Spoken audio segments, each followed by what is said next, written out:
I've been waiting for point in the day. I have the distinct honor to introduce our patient keynote, Hafeezah Muhammad.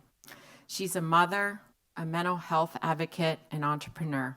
I first met Hafeezah when she was awarded top prize for the MedTech Color Startup Pitch event this year, and her mission to provide mental health services to the underserved and for those whose voice is not always heard has resonated with everyone who's heard her story. It's especially poignant because of her story, her bravery in telling it, and what she's done with that experience. Hafeezah is an extraordinary mompreneur, passionate about leveraging technology to address critical societal issues, with an extensive background in leadership and a profound understanding of transformative power of AI and technology. She's embarked on a mission to revolutionize mental health support for children. Her visionary leadership has catapulted her company to the forefront of the industry, setting new standards and paving the way for a more accessible and inclusive approach to mental wellness. Hafeezah's leadership extends beyond the realms of technological innovation. She has cultivated a company culture of empathy, collaboration, and personal growth. And by prioritizing her team's well-being and professional development, she's fostered a collective spirit of excellence and unwavering dedication. Hafeezah understands that authentic leadership is not just about creating groundbreaking products, but also about inspiring others to achieve their full potential. Let's give a warm round of applause to Hafeezah Muhammad.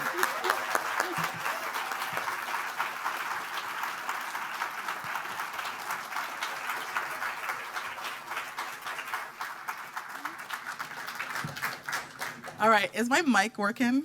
Yeah, test it, one. You guys remember that song? Well, it's my pleasure to be here. And when we think about health equity, it's an important topic to me. Although I'm a mom entrepreneur, I have been a person who has navigated the healthcare system multiple times where it seemed that I was fighting for my life, fighting to exist, and fighting for the life of my children. Today, I'm going to talk to you about that fight, the things that I've fought for, the journey that has taken me to be here today, and what we can do together collectively to make an impact all around the world. I strongly believe that only women can change the world. We're more powerful than anyone out there, and together we're stronger than ever. So I'm going to kick it off with a video to get us to set the stage so we can take you through my journey today. And in the end of the day, I hope that we can make impact together.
Nine miscarriages.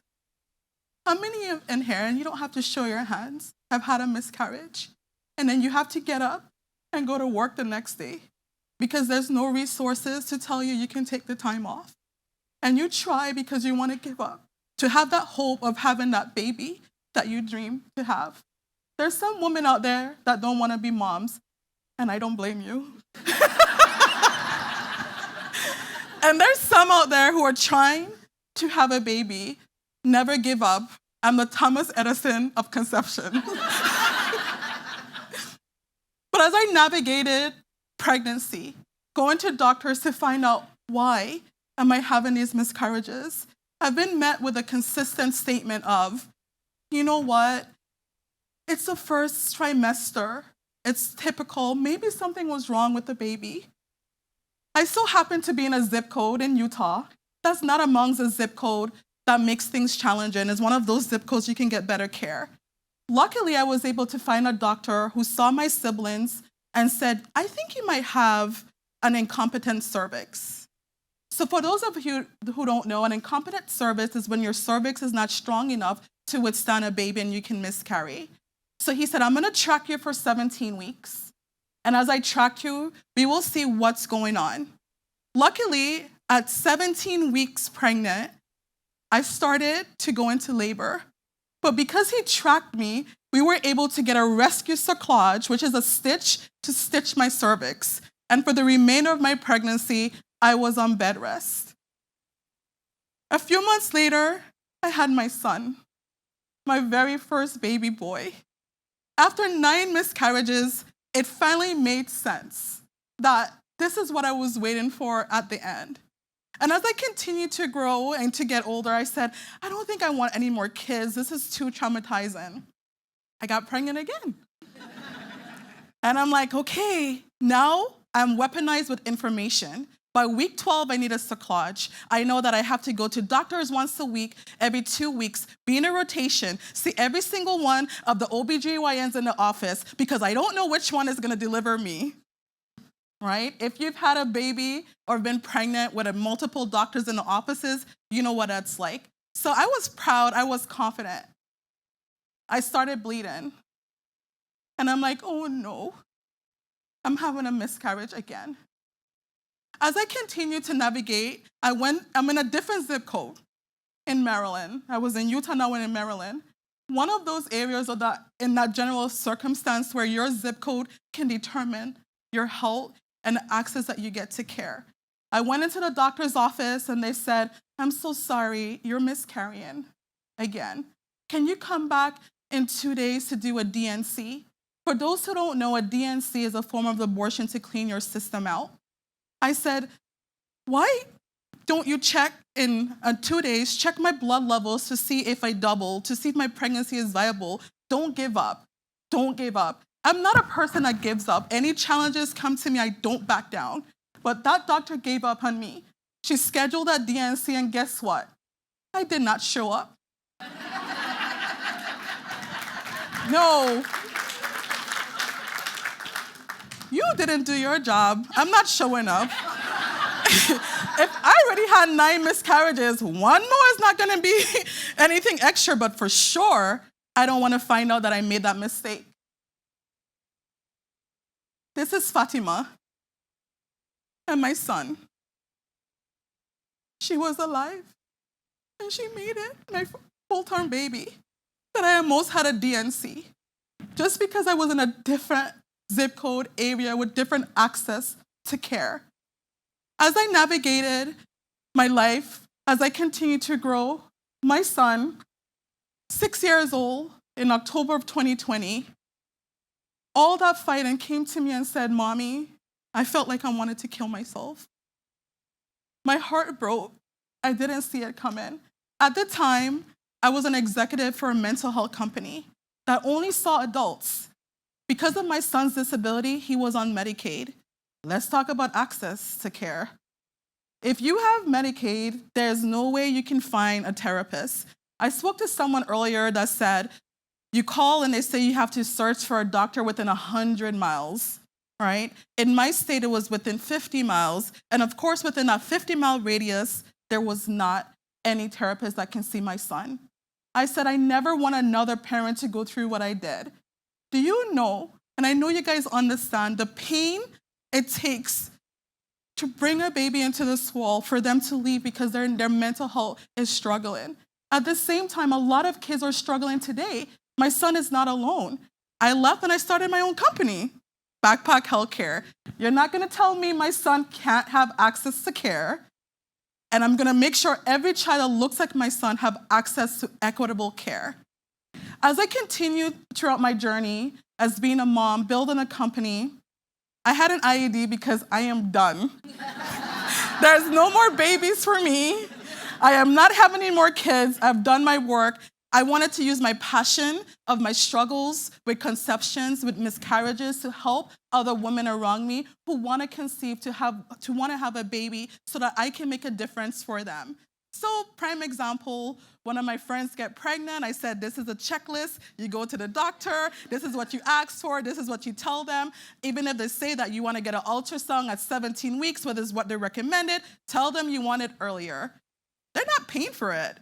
Also, make sure they check your cervix at 17 weeks or earlier, because if you have an incompetent cervix, the only time you find out is when you lose the baby, the first time. And then your second pregnancy, they go ahead and at 12 weeks, they will stitch you so that you're able to keep your baby. That was exciting for me. I get to share, I get to help, I get to inspire. So one morning I woke up, vomiting. I'm like, oh my goodness, I got food poisoning. And I'm like, what's happening? And I went to the doctor and they're like, I don't think you have food poisoning. You're pregnant. Let me tell you, that 1% IUD, what are the odds of this happening? I was like, there's no way. I was so traumatized, and I didn't realize how traumatic I felt. This entire journey of being able to have a baby, trying and not being able to have a baby, and now I just had a baby when I'm pregnant with an IUD. I didn't realize how traumatized I was, how I was not ready, and how I did not process my feelings that I had for those miscarriages, for the pain that I was feeling early on. So as I go through the pregnancy, I feel a sense of guilt, like, why? I can't take this. My body is not strong enough. My company is growing. We're helping all of these patients. I don't have the physical, emotional capacity to go through childbirth again. But it happened, 1%. So go through the process, 12 weeks, get a cyclage, schedule my appointments, make sure I identify what doctors I want to deliver me, identify what day they want, what day they work, make sure I schedule all my appointments out to the year, find out. If you want to know this trick, if you want a specific doctor to deliver you, you just have to know the schedule that they're going to be working. I had a scheduled C-section, so you timed it around everything. I was nailed it down to a T. So that was the exciting part, right? Nailing that down. I was like, I'll go for this. As I continued through my pregnancy, I started bleeding again, and I'm just like so numb. And I'm like, you know what? This is just my test in life. Sometimes some people can have babies, some people can't. But at least I have an opportunity to try. I went to the doctor. They said you had a placental abruption. So I'm in a hospital on bed rest, working because as a woman, we have to continue. I'm the CEO of a company that I founded. So I'm working, I'm having meetings, and my nurse is kneeling down with the holding to check the baby's heartbeat while I continue to work, because of course it was not built for a mobile mom who can walk around or want to move around. You have to stay in one spot to capture the baby's heartbeat. If you're looking for the next invention in medtech, please fix that. It's more like prison to sit down on your bed and, because you want to move around. It's not because my cyclage, it's because you have to sit there, lay there, and so that they can have the baby heartbeat to make sure baby's okay. Nothing is wrong with that, but I want to go to the bathroom. I want to be free. So while I was there, sometimes life comes full circle. I was talking to one of the nurses about, my baby, my company, showing her some new technology we were building, because you know what? I'm going to get user feedback. Why not, right? So they're in the health field, and she said something to me. She said, do you know there are more than 20 kids in waiting for a bed for mental health in this hospital, I was so shocked that even though I was struggling, it took me to that point to remind myself why I started my company, to ensure over those 20 kids can get access to care. So at that moment, my confidence came back. I was less stressed. And I said, you know what? This is the why. This is why I was here. So as I continued to navigate through my pregnancy, I got discharged from the hospital, celebrated. And let me tell you, I celebrated. I celebrated so much that I was like, I'm probably gonna go in labor, early labor, but this time it will be on my dime. It's my fault, I can accept that. But still taking precautions as I build my company to move forward. I was so in denial about being pregnant. If you're a high-risk pregnancy, you go to maternal fetal medicine and you have regular checkups. So I went to maternal fetal medicine at 36 weeks. The doctor looks at me and asks me, hey, do you feel those? Feel what? You're having contractions. I'm like, well, I don't feel them because I'm really in denial that I'm pregnant to this point, right? I don't care what the heartbeat is saying. There's no way I got pregnant in an IUD. Have you guys seen that picture of the baby who comes out with the IUD in their hand? Like, I was thinking like, okay, like maybe that might happen. So let's just wait and see. So they went, I had to go to have an emergency C-section. So that went well. Everything was going well. My baby was born, my miracle baby. She was 4 pounds.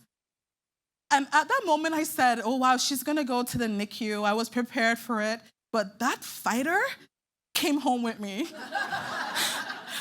I'm gonna tell you, that fragile baby in my hand, I wonder like, how can I take care of this stick?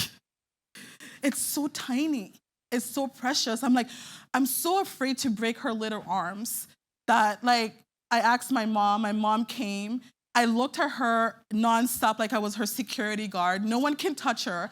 I wanted to protect her with every single being of my life. A week later, post-eclampsia, I was hospitalized, my blood pressure escalated. I'm like, man, where's that blood clot?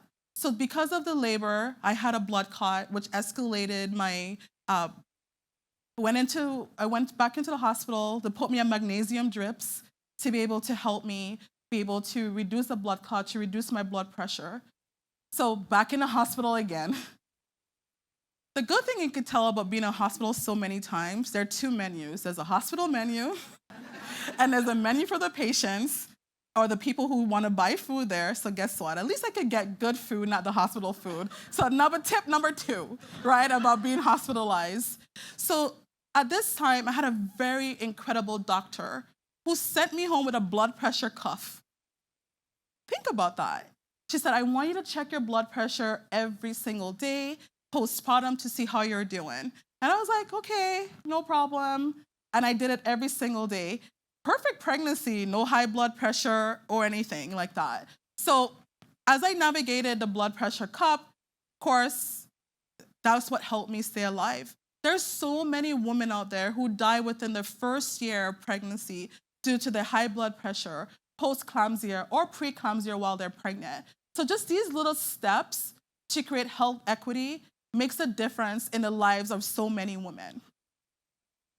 So get discharged, I'm feeling happy, had a C-section, healing. I'm like, I can't wait to get ready for my workout plan. I have too much weight on me. I can't wait to lose my weight. My doctor said, pause. Can you just take it easy for a while? Then, of course, I'm seeing the ads about Ozempic. I was like, can I use Ozempic? If you know, you know, right? So of course, she said, you don't qualify for it. I was like, darn it. I guess I have to take weight so that I can lose weight. As I continued, everything was going well. My daughter was booming. She was growing. She was happy. She was gaining weight. I finally had the confidence to breastfeed. I could not breastfeed my last 2 because it was just so difficult. I struggled with postpartum depression. But this time I was able to manage it. I was able to find a doctor. By the time I was 35 weeks pregnant, she started putting me on Zoloft. let me tell you, Zoloft was my Skittles. And I'm not afraid to tell anyone that it was the best thing ever that helped me. I finally realized, like, wow, I can be a mom. I can enjoy having this baby. It didn't feel like it was overly stressful. 2.5 months old, almost 3 months, my daughter got sick. And I'm like, what is happening? What's wrong?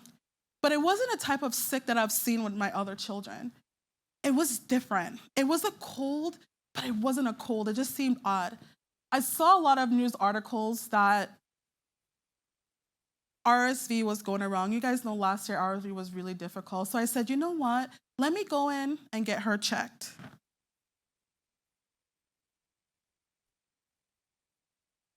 This is my baby. I know. Have fun. It's okay.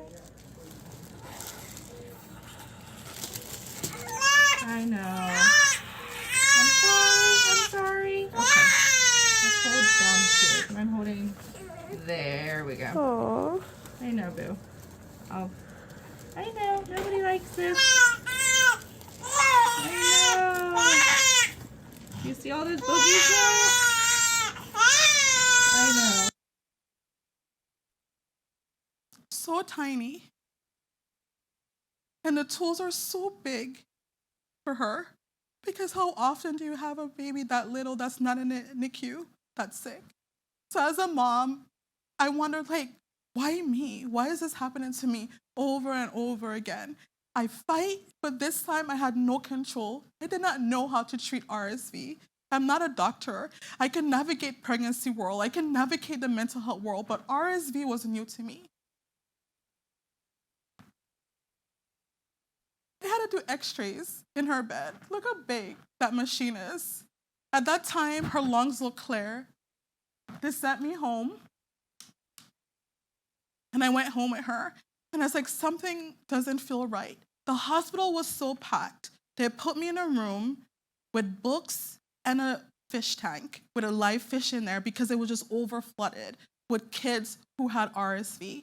But knowing that my daughter was born early, I wanted to ensure that I took the time to pay attention to her. So I went to the doctor back on, this was Wednesday, on Friday I went back in, and I said, something is wrong with Amina. She's not breathing normally, she's moaning, she's groaning. The doctor said, she's okay. Nothing is wrong with her, it's just RSV. And I was like, something is wrong. This is not my baby. She's moaning, she's groaning, like she's in pain. The doctor comes to me and said, how is your mental health? Of course, that time I felt humiliated because, of course, I'm in Zoloft. I struggle with postpartum depression. Have you hurt your baby? Have you thought about hurting your baby? And she said, the social worker comes into the room. Of course, as a mental health professional with a company, I know what that meant. They said, we're gonna do an x-ray on her whole body to see if she has any broken bones. So I sat there, my little baby, getting a full body x-ray to see if she had any broken bones, and she's struggling to breathe. She's moaning, she's groaning. But maybe because they haven't seen RSV in such a baby so little, maybe they don't know the signs of what it looks like to have a baby so young with RSV. Came back, oh, she doesn't have any broken bones, she's doing well. I'm like, I think we should discharge you and you can go home. And I said, absolutely not. I'm not taking that baby home. That's not my baby. I'm only gonna take the baby that I know home. That's not my baby. Something is wrong. The shift change came around 7. I was very adamant. The doctor came in and they said, hey, he asked her, he's like, did you do another x-ray in her lungs to see if anything escalated? She's like, oh, no, I didn't. So he did an x-ray in her lungs. A little bit of pneumonia was on her lungs. 2 days later, they said, okay, we'll let you stay until she gets better. We don't recommend antibiotics. There's right now, we wanna, stay the course and see if it gets better, if she gets better. So now I'm in the ER, in the room, they have her and breathing. And as the day goes by, she gets sicker. They were not equipped to help her. So at that moment, they called the ambulance to take her to a higher acuity hospital because she got sicker and sicker as I stood there. This is them getting her ready to transport her. This is her. You remember that little baby? Look how big she looked. It looks like a completely different child. She's getting sicker. It so happens in a transport, this song started playing, Unstoppable by Sia. So I was like, okay, maybe it's getting me ready for something that's coming, right? I don't know why I video recorded it, but it was something that made me feel like calm, that I'm gonna be unstoppable. But let me tell you, I didn't know this was gonna be a fight. This is her, all excited. I'm so proud that she's getting into the PICU. We're getting her the help that she needs. So proud that, yes, I'm being heard. We're getting her to a higher acuity hospital. Claire, did you tell me room 15?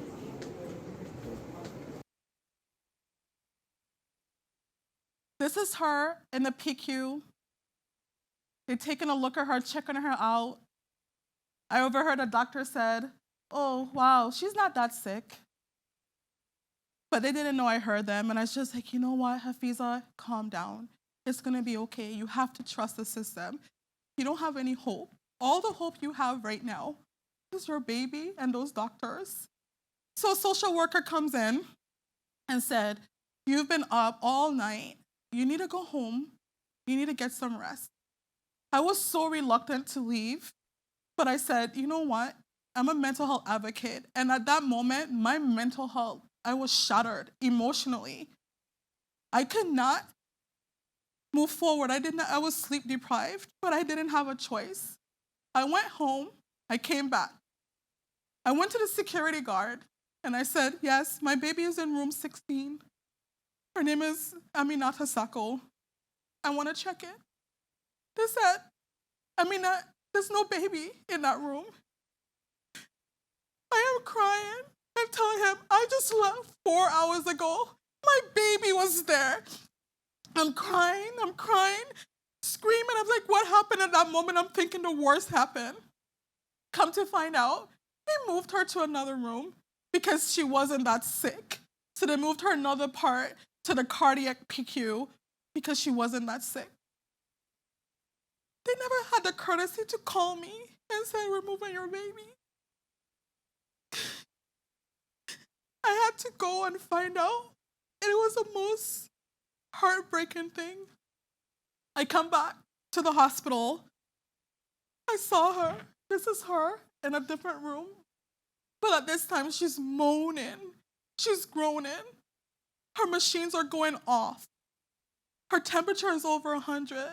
They gave her medicine. Her temperature would not change. Her temperature is not breaking. Her blood pressure is escalating. I called the doctor and I said, something is wrong with her. She's getting sick. She's getting sick. They're like, she's fine. You're overreacting. That word. I'm like, no, I'm telling you, she's not getting better. Her temperature is not dropping. Her temperature continues to get higher. Even if we give her Tylenol, it's not working. I said, can you send respiratory in so they can check her lungs? Respiratory came, I was like, she's fine. This is her moans, and you tell me this sounds like a baby, that's fine?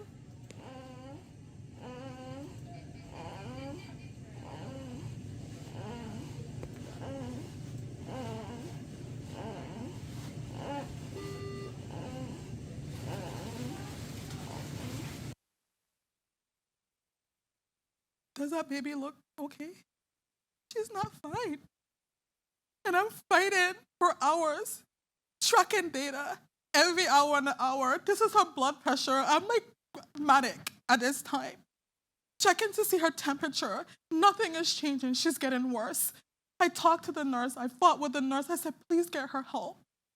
The nurse at the end of the shift came and told me, I documented everything. Something is not right. They told me that baby wasn't sick, but that baby kicked my ass today. That's what she said. Think about her mental health. A new nurse in a cardiac ICU, because it's not as acute of patients as if they're in a PICU because they need more care. Her first few months in the job, and she's stressed out. Later that night, they came and they said they moved her back over to the PICU in room number 41. As I continued that night, of course, my husband swapped shifts. He came in at 7. So when the shift change came, I had this nurse that was a travel nurse, and I was like, something is not wrong, is not right. She's like, I'm gonna give her medicine. And I said, if her temperature does not decline by 8 p.m. or by 8:30, you guys need to do something different. For some reason, I had a resident that came in, and I was to the point of hysteria that I said, do you want your license? Do you want to be able to practice medicine? Figure out what's wrong with her. She listened to me. And she went, and she ran labs and tests, and I went home. This is her the next day.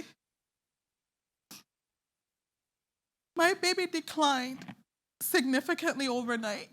That for 4 hours, they worked to save her while I was home sleeping. I came back. She was intubated and put on a ventilator. Look at her body, changed. All that fluid in her.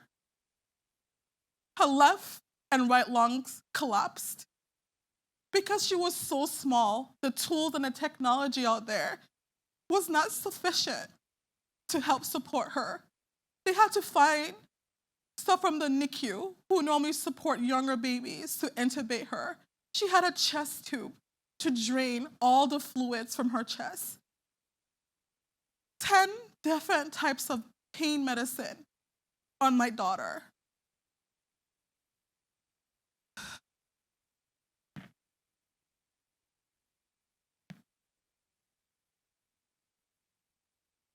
You see, to the left or the right, all of those pain medicine, those are being pumped into this 3-month-old body. How do I know it's the right amount? Is there enough research to determine this is the right amount for her? How is this going to affect her today? And how is it going to affect her in the long term?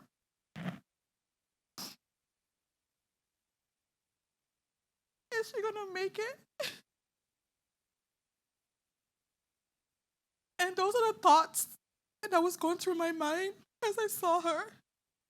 But despite all of this, I had to continue working from the PICU, from her room.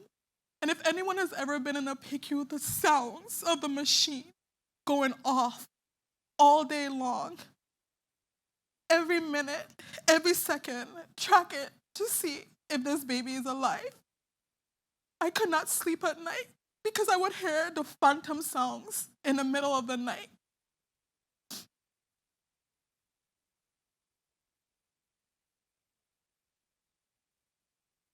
She can't breathe on her own.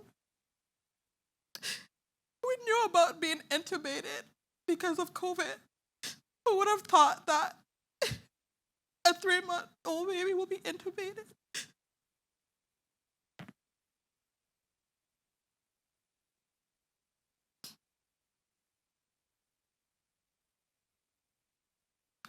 As I navigated through,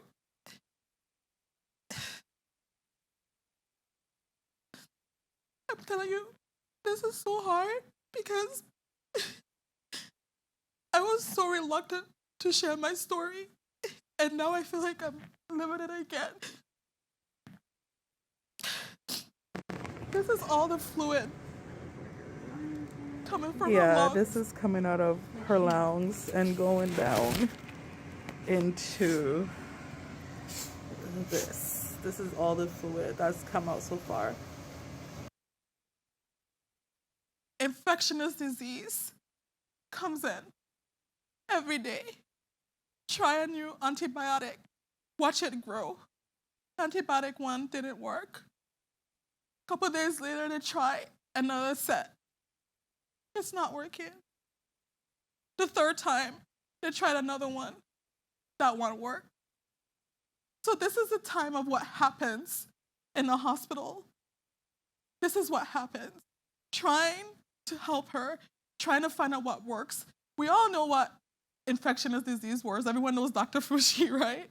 So I was like, oh, wow, this is a big deal. Like, I have all this team. All of them on that team is in there every single day. To the point that they were so worried now that they started having 2 nurses on shift with her every single shift. They had 2 nurses with her. I felt good because, now I had nothing to lose. I'm like, whatever happens, happens. I did everything that I can. So I said, how do I turn this into something positive, right? I'm already here. These nurses, I watch them, and hours they're working, they're not eating. So I got my supporters. We brought food every day, fed the entire PICU, and I just made it a celebration. I said, if this is our last time on Earth, I'm gonna go with a bang. We're gonna party every day, right? Because she deserved that. We're gonna have the time of our life with her. So there's a sound when the food comes into because we're number 41, which is right next to where the nurses eat. It's like this hoarse sounds when the food comes, they get excited. So they're walking, they're so excited to get some food. And we had good food, Caribbean food, tacos, it turned into a party. So everyone knew 41, team 41, right? Because we fed everyone. So one day, the nurse, 2 people from respiratory was working on her. And the machines are going off, but I'm like, I know that sound. I'm so used to it going off, right? And she's like, it's gonna get crowded in here. So I was like, yeah, I know it is. I'm gonna go grab the food, right? Because the sound. And then I didn't grab the food yet. She did not send a message. But I heard running, hoofs. I said, oh my goodness, there's an active shooter. That's what I'm thinking in my head. What's happening? They come into my room. They pushed me to the side. Amina coded. And they fought to resuscitate her. This is what she looks like after she coded. They fought to resuscitate her, to save her life, to bring her back. And I'm sitting there, and I see more people come, more people running, because when someone codes, everyone comes running. I just walked out and went to the front desk. I was like, you know what? If this is it, let me go grab the food. At least we can eat. The lady at the front desk was so amazing. She asked me, the only person that asked me, how are you doing? I'm like, I'm fine. Of course, I'm lying. I'm a wreck. I'm so confused. And she said, no, you're not. You know you're not. Your baby just coded. No, you're not. And I broke down. She asked me how I was doing. You don't know who you meet in this environment that's going to ask you how you're doing. Such a simple question. And today I challenge all of you to ask everyone you meet, how are you doing? It was so simple but so needed. We came back to the room. So this is a Wednesday. She's alive.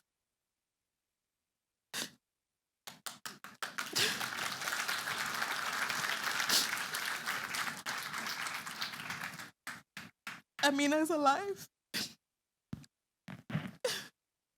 Look at her.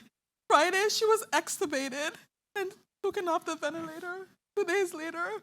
So I was like, this IUD baby.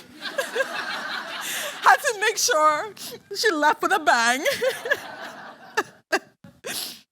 This is Friday. Look at her. Right? This is her. You can see her eyes. You can see her eyes. Just something about her eyes opening and seeing her felt so good. But what people don't tell you is that once the baby gets off those medicines, they have the same reaction as a drug-addicted baby. So she's going through withdrawal, she's shaken, the most uncomfortable thing to see. They're managing her medicine to manage the withdrawal. And I'm like, how is this gonna affect her long term? Is there any research? What do I have to look for? Because I'm like watching this and said, you know the signs of drugs, babies who are born drug addicted. But what happens when they were not born drug addicted? And then this happens. What are the long-term effects? Those are the things that's in my mind. Up to this day, I don't know. I just have to wait and see.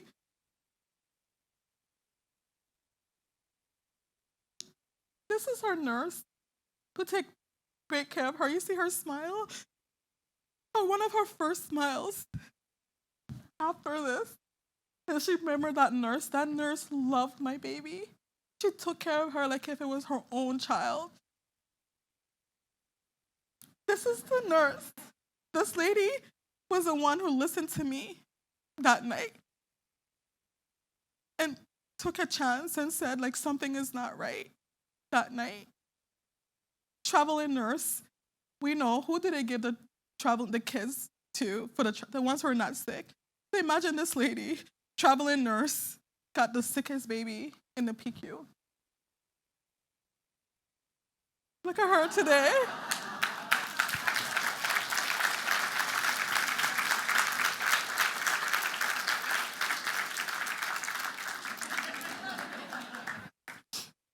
I mean, Amina is so strong today, right? And I used to wonder, why me? When I was given this opportunity to do a keynote speech, I wondered, am I ready to tell this story? Is this the right time? Have I processed this enough? And I said, if I can make a difference to someone out there, any one of you that's listening, to make a difference in what you do every day, to think about equity, to think about how do we have great measurements, how do we build better tools, better technology. I want her story as a reminder of why you do what you do every day, the work that needs to be done. But not only because of Aminata. The Friday she was extubated, I walked out of the hospital. I was smiling. My first big smile, like, I'm happy. But I heard this guy crying. He's wailing. I've never heard screams so loud. Two women are calming him down. And I just felt that empathy because I know we're in a children's hospital, like what could be wrong? So I went and I gave him a hug. And I was like, what's wrong? His 9-day-old baby died from RSV because there were no more beds. My baby had the last bed, and I felt so guilty. But today, even though we're not doing it for Aminata, we're doing it for him. I don't know his name, but I know his baby was 9 days old, and she's not here. So think about him. Just because there wasn't no more beds.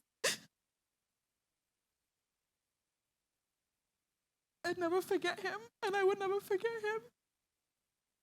And he's my why. More than my baby, but he's the why. Thank you.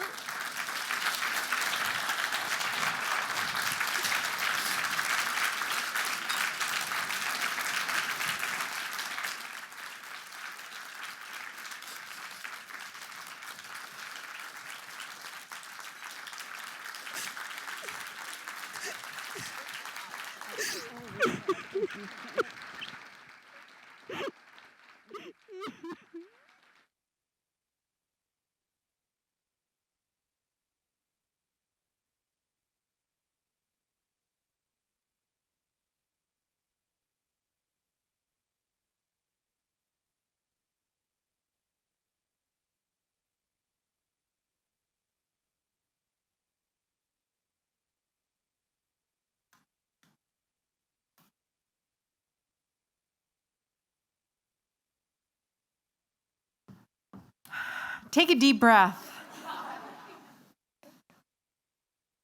we have some time with Hafeezah. And first, we need some water, I think, for Hafeezah. Yeah. And yeah, take a bottle there. And we have time for some Q&A here. And if I'm still processing, but we would love if you here in the audience have any questions for Hafeezah.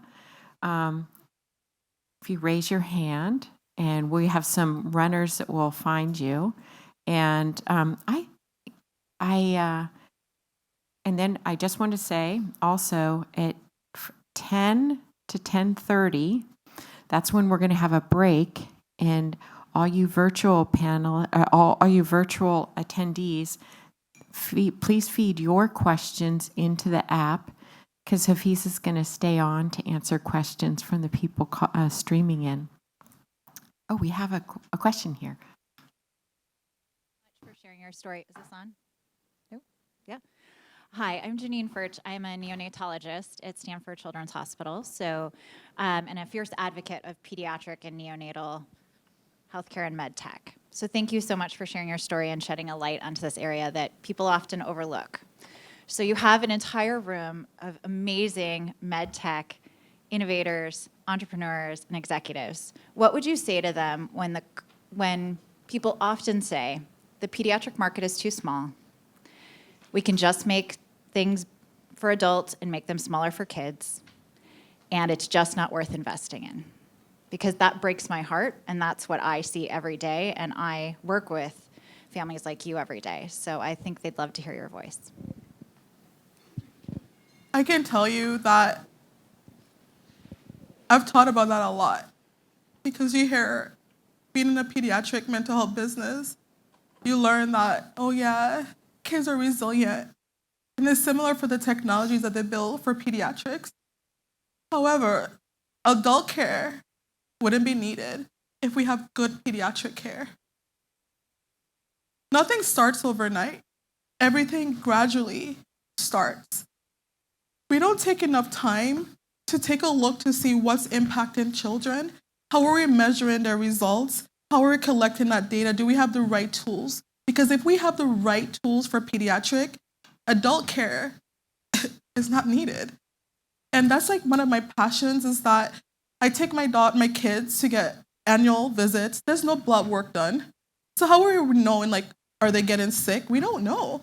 But when you become an adult, all the tools are there, but they need to start sooner. So my thing to you is that even though it might not make money because their kids are younger and smaller, we need to think about, if we take good care of our kids, our adults will be healthier.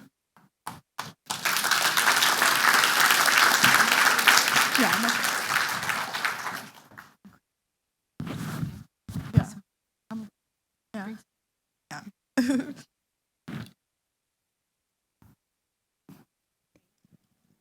Hello. Oh, gosh. Hello. My name's Amy, and thank you for sharing your story. I went through the range of emotions hearing your story, and I've landed on anger. So the minor point is clinical standards with chest X-ray have changed, and the data is there to show it. So I'm angry. What I'm so excited about is your strength and the reminder that tech will get us far, but people will get us further. Mm-hmm. And through all of this, where you had every right to be selfish and why aren't people looking at me, hearing me, all you saw were the healthcare workers who were listening and empowering them and helping their voice be heard. So I'm angry and motivated on the tech side, but tremendously strengthened and motivated by you personally. So thank you.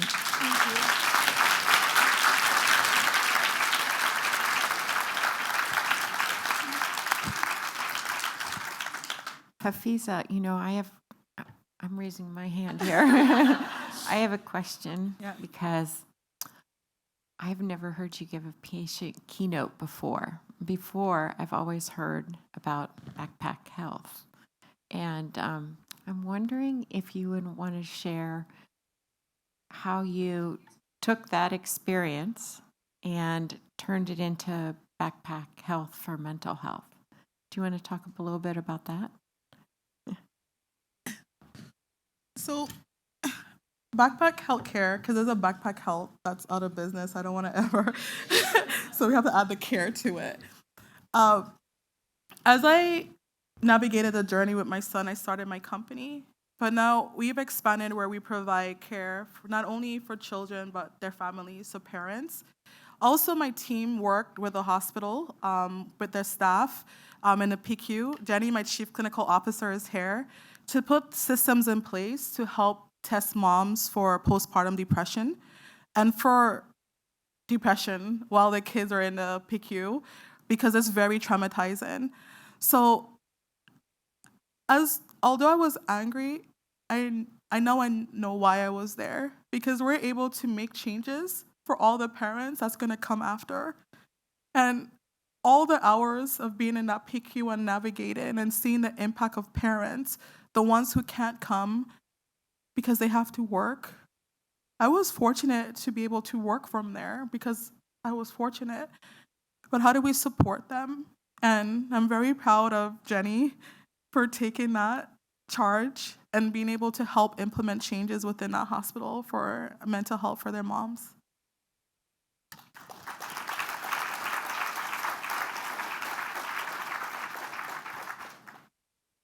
Time for a couple more questions.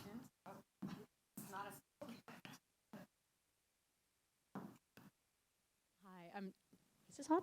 Yeah. Yeah. I'm Teresa Prigo from Nile, and am the parent of 4. The 4th is a failure of birth control, so I feel ya.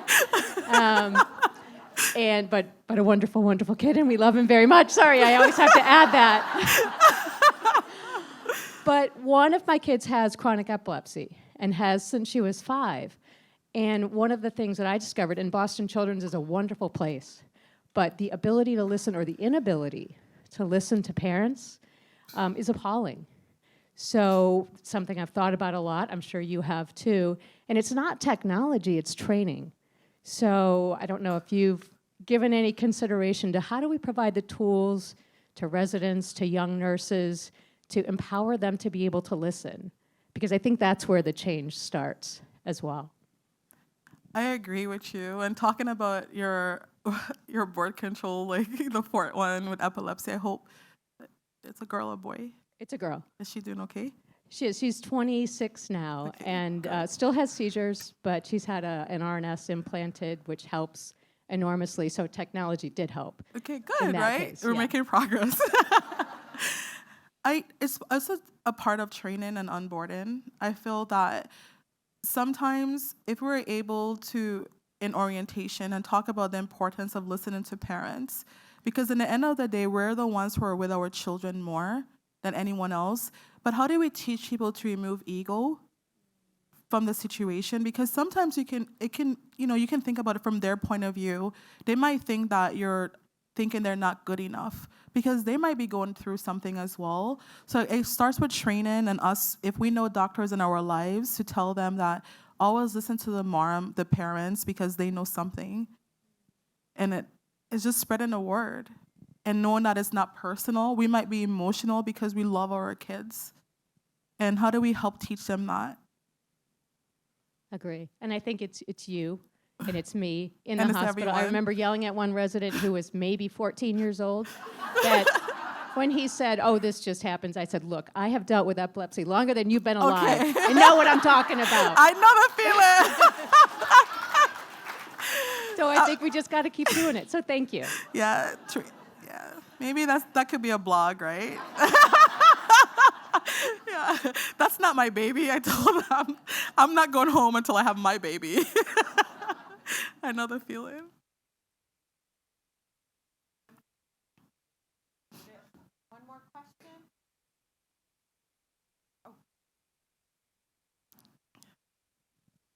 Hi, My name's Kathleen. Thank you for sharing your story.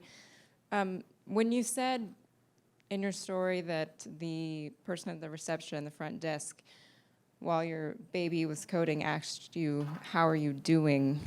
That was a really powerful part of your story for me. And as someone who's been very lucky to have easy, normal pregnancies and deliveries, I've had friends who've gone through really similar experiences to what you're going through.